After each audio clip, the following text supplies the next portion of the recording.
The rain poured hard against the city streets, blurring the lights of skyscrapers that touched the stormy sky. In the middle of it, a young woman named Eliza stood under a flickering street lamp, her worn coat pulled tight around her. She had grown used to the rain, the cold, and the way the world seemed to overlook her existence. For years, she had fought her way through poverty, raising her little brother alone after their parents passed. She knew the value of every coin, every piece of bread, and every act of kindness. Love, however, love felt like a luxury meant for others, not for her. That night, her life collided with Alexander Cole, the CEO whose name appeared on every business magazine cover, a man who was as feared in boardrooms as he was admired by the world. He was wealthy, powerful, and cold. But as fate would have it, he was also desperate. Not for money, not for more success, he had those in abundance. He was desperate for something he had lost, the soul of his little daughter, Lily, who had stopped smiling since her mother abandoned them. Alexander's chauffeur-driven car had splashed muddy water near Eliza as she walked home. He rolled down the window to apologize, but instead of anger, what struck him was the way she looked at him, directly, fearlessly, like he was just a man and not the powerful CEO everyone bowed to. That unshaken gaze unsettled him. Days later, destiny wove their paths tighter. Alexander's daughter, Lily, had wandered into a small library where Eliza volunteered.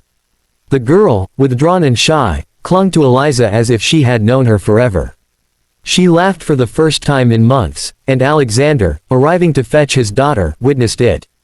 The sound of Lily's laughter, brought back by a stranger, pierced through his guarded heart. Alexander did what he always did, he made an offer. He asked Eliza to become Lily's personal caretaker, with a salary she could never dream of. But Eliza refused at first. "Your world isn't mine," she said softly. "I'm not someone who belongs in your glass towers. I don't want to be bought." Still, Lily's innocent eyes and the thought of her brother needing medicine pushed Eliza to accept. She moved into the Cole mansion, a palace compared to the tiny apartment she had lived in all her life. She promised herself she would guard her heart. She was here for Lily, not for the man who seemed untouchable. But walls crumble where hearts are involved.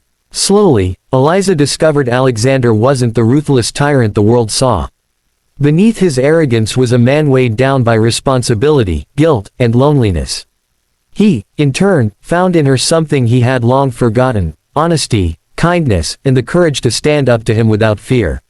Still, their worlds clashed. At a charity gala, whispers filled the room as the rich saw Eliza by Alexander's side. "She's a nobody," they sneered. "A poor girl chasing fortune." Humiliated, Eliza stepped away from him that night, her eyes brimming with tears. She told him the words that cut deeper than any insult. She wasn't saying it out of pride, but out of truth. She felt she could never measure up to his wealth, his power, his world. She believed he deserved someone who fit beside him in those glittering halls, not a girl who had patched her brother's shoes with her own hands. Alexander, for once, was silent. His whole life, he had been told what he deserved: riches, success, control. But no one had ever told him he didn't deserve someone's heart. And the truth was, he feared she was right. Days turned to weeks, and Eliza resigned, returning to her modest life. Alexander tried to go on, but Lily's smile faded again. His home felt colder, emptier. He realized then it wasn't Eliza's background that mattered, it was the warmth she carried. The life she gave to others. She wasn't someone he could replace. One stormy night, much like the first night they met, Alexander showed up at her doorstep, not as the CEO, but as a father and as a man stripped of pride. He was drenched, his expensive suit ruined by the rain, but his voice trembled with something raw and human when he said, "Maybe I don't deserve you.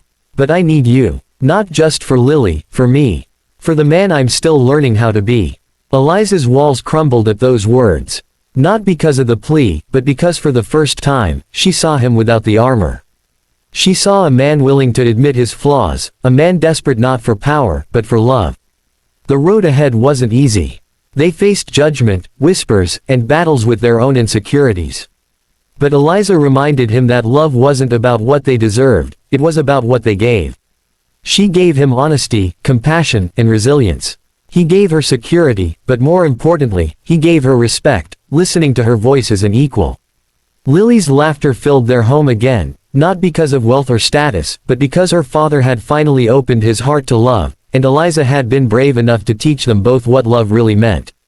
By the end, the poor girl who once said, "You don't deserve me," became the very woman who proved that love isn't earned by riches, it is built through trust, sacrifice, and courage.